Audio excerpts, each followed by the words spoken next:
una vez más en una píldora de preguntas para saciar vuestra curiosidad sobre el universo, que es más o menos así de infinita como el mismo, así que... ¡dentro pregunta!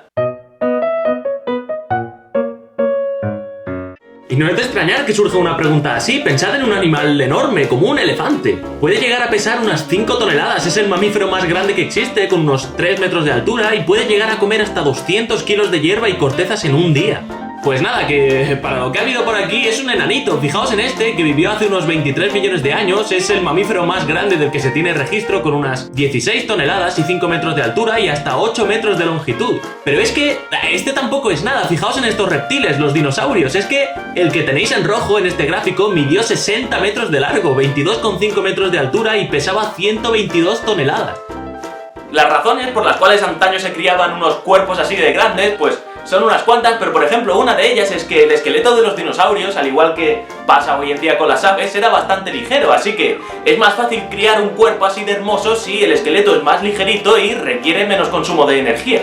Otro punto importante de cara a tener reptiles tan grandes es que los reptiles no generan su propio calor para calentar su cuerpo, al igual que sí hacemos los mamíferos, sino que ellos lo que hacen es coger la energía calorífica que hay en el entorno, en el medio ambiente, y la utilizan para calentarse, es decir, ellos no generan su propio calor como nosotros, así que esto aporta una ventaja en este sentido, porque claro, ahora tú imagínate que tuvieras un mamífero del tamaño del dinosaurio rojo del gráfico de antes, y imagínate que ese pedazo de mamífero tuviese que generar el calor suficiente para calentar todo ese volumen de cuerpo. Pues la temperatura a la que tendrían que estar sus órganos internos sería suficiente como para cocinarlos, o sea, es completamente inviable. Solo puede existir un bicho así de grande si es un reptil que tome la energía de fuera, que no tenga que generarla él, porque si no, en fin, asado. Y siguiente punto importante, y es que cuando los dinosaurios poblaban con alegría y en multitud la Tierra, el contenido que la atmósfera terrestre tenía en oxígeno era bastante más alto que ahora. Ahora mismo estamos en torno a un 21% y en aquella época podía llegar hasta un 35%, y claro, esto ya no solo permitía que hubiese insectos más grandes y otras cosas que son bien sabidas, sino que también permitía que hubiese una masa vegetal, una masa boscosa muchísimo más densa y que ocupaba extensiones más grandes, y aparte tenían tamaños también mucho más grandes. Y ya no solo es que podían extenderse en zonas más grandes, sino que además el terreno se lo permitía, porque por aquella época la disposición de los continentes estaba en 2 supercontinentes, así que los dinosaurios herbívoros pues tenían un montón de comida, porque podían comer en un sitio y como estaban en un supercontinente, podían migrar a otra zona, y mientras que se acababan lo que había en esa zona, daba tiempo a que en la primera volviese a crecer todo el vegetal, así que tenían un montón de tiempo. Y además, otro punto a favor de que se hiciesen tan sumamente grandes algunos de ellos herbívoros es que tenían que albergar dentro un sistema digestivo enorme para poder digerir toda esa cantidad de vegetal que tenían que comer. Y ahora vamos con otra pregunta que ha llegado pero relacionada con esto.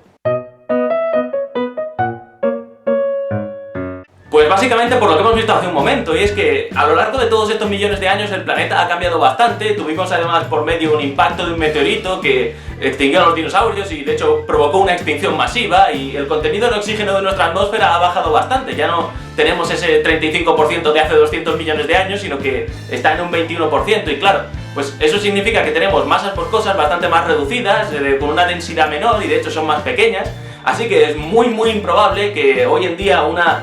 raza de dinosaurios herbívoros muy grandes, un tamaño de tantísimos metros, pudiese existir, porque no hay tanta comida, no podrían sobrevivir, se morirían de hambre. Esta es de las que a mí me gustan porque tienen cosas que explotan. Preguntadme más cosas que explotan. Fijaos.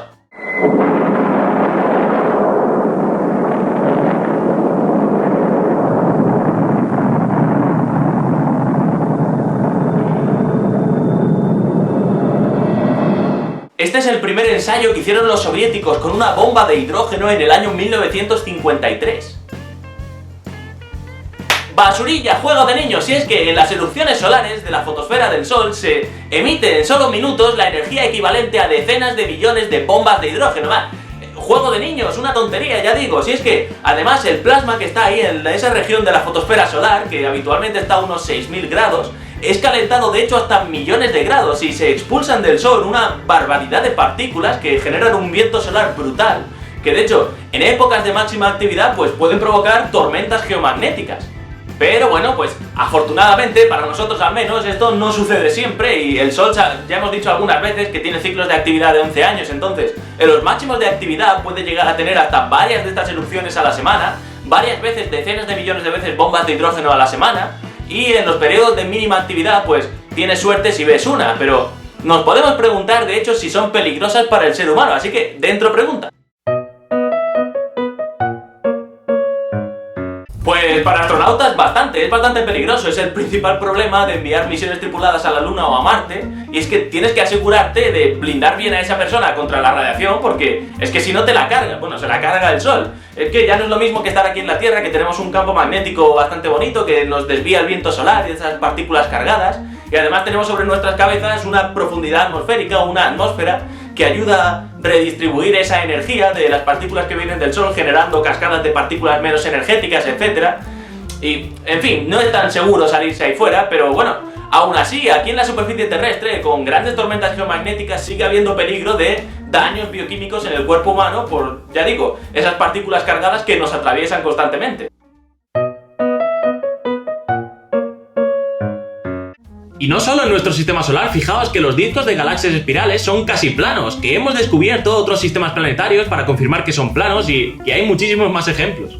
Nuestro sistema solar y otros sistemas planetarios vienen de nubes tridimensionales de gas y polvo que inicialmente pues tienen distribuciones de velocidades y movimientos bastante caóticas, con partículas que se mueven para arriba, otras para abajo, sin ningún tipo de orden en principio, pero a pesar de que hay movimientos caóticos y tal, en promedio, en conjunto, la nube sí que gira en un plano privilegiado. Pero a medida que dejas que esto vaya evolucionando, todos los movimientos caóticos hacia arriba van compensándose con los movimientos caóticos hacia abajo por choques que van provocando que las partículas inviertan esa energía en agruparse y formar cuerpos cada vez más grandes, como en el futuro asteroides, cometas o planetesimales incluso, y el sistema en general se va haciendo cada vez más plano, hasta que al cabo de mucho tiempo acabas teniendo un sistema planetario, un sistema de polvo, que es completamente plano, en el que los movimientos caóticos se han compensado con choques y lo único que te ha quedado es el giro que tenías ya inicialmente en torno a un plano privilegiado. Y además existe una magnitud física llamada el momento angular, que está asociado a cosas que están en rotación,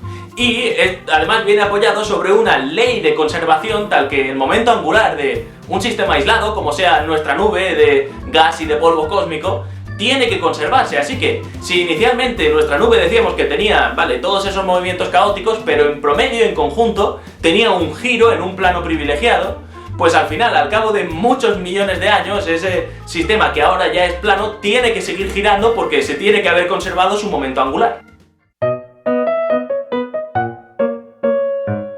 Vale, esto es algo que planteé, me parece que en la última píldora, y algunos de vosotros habéis pedido que de hecho lo resolvamos en la siguiente, o sea esta, y es que si el universo tiene en torno a 13.800 millones de años y la velocidad más alta a la que cualquier cosa se puede desplazar por él es la velocidad de la luz, el objeto más lejano que pueda haber de nosotros ahora mismo debería estar solamente, bueno, entre comillas, solamente a 13.800 millones de años luz.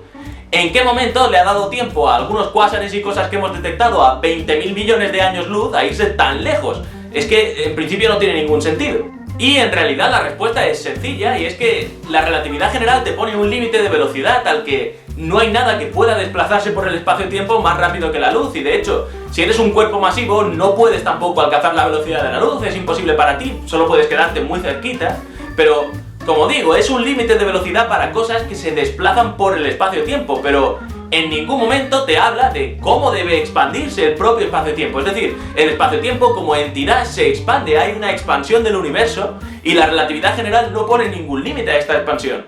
Así que ahora imagínate dos cuerpos, como por ejemplo dos galaxias, muy lejos la una de la otra, tal que hay una burrada de espacio entre ellas, y ahora, puesto que todo el espacio-tiempo está en expansión acelerada, todo este espacio en medio de ellas, cada uno de esos puntos se está expandiendo, de tal modo que, a pesar de que ninguna de estas galaxias se mueve por sí misma en el espacio-tiempo más rápido que la luz, porque eso es imposible, sí que se están alejando la una de la otra por la expansión del universo, por la expansión de todo ese espacio en medio de ellas, a una velocidad relativa que es mayor que la de la luz, sin violar ninguna ley física. Y de este modo, aunque el universo solo tenga 13.800 millones de años y aunque la velocidad de la luz sea el máximo al que te puedes desplazar por él, la expansión acelerada del espacio-tiempo en sí mismo ha permitido que haya objetos que estén tan sumamente lejos que, de hecho, desafían un poquito la lógica. Tanto es así que el universo observable hoy en día para nosotros tiene un radio de, agárrate bien, 46.000 millones de años luz. Ahora, ¿por qué se expande el universo y por qué necesitamos incluir la energía oscura como la mayor parte del contenido energético del universo para poder explicar esta expansión? Eso es cosa de otro vídeo, pero esto de la expansión puede suscitar una pregunta que uno de vosotros me ha enviado esta semana pasada. Pues sí, es que aunque el universo esté en una expansión acelerada y en muchos miles de millones de años todo quedará desconectado de todo y todas estas cosas, aún así la galaxia de Andrómeda se acerca a nosotros. ¿Cómo se puede explicar esto? Pues es un poco lo que acabamos de decir, y es que para que dos galaxias se puedan alejar con una velocidad relativa que sea mayor que la de la luz, la expansión del espacio que hay en medio tiene que ser la suficiente. Es decir, de primeras esas dos galaxias tienen que estar separadas una burrada de distancia para que, ya digo, todo este espacio expandiéndose las haga alejarse a una velocidad relativa mayor que la de la luz. Y este no es el caso entre la Vía Láctea y Andrómeda, porque, vale, el espacio que hay entre nosotros se puede estar expandiendo, pero es que nos estamos acercando a una velocidad relativa mayor, así que nadie nos quita que en 4.000 millones de años nos vamos a dar un beso enorme, nos vamos a fusionar en una galaxia elíptica gigante. Y me despido ya por hoy, que esta semana ha venido cargada de vídeos y ya sabes, gracias por ver el vídeo y si no lo has hecho ya, pues ¿a qué esperas? Pulsa el botón rojo al final del mismo y suscríbete, aquí abajo también lo pone, suscríbete y es gratis. Además, si el vídeo te ha gustado, pues te agradecería muchísimo que lo compartieses y que dejases un me gusta. Y adicionalmente, pues si me sigues en redes sociales y tal, pues ya sabes que me ayudas a difundir y a que todos sepamos 4 cosas más.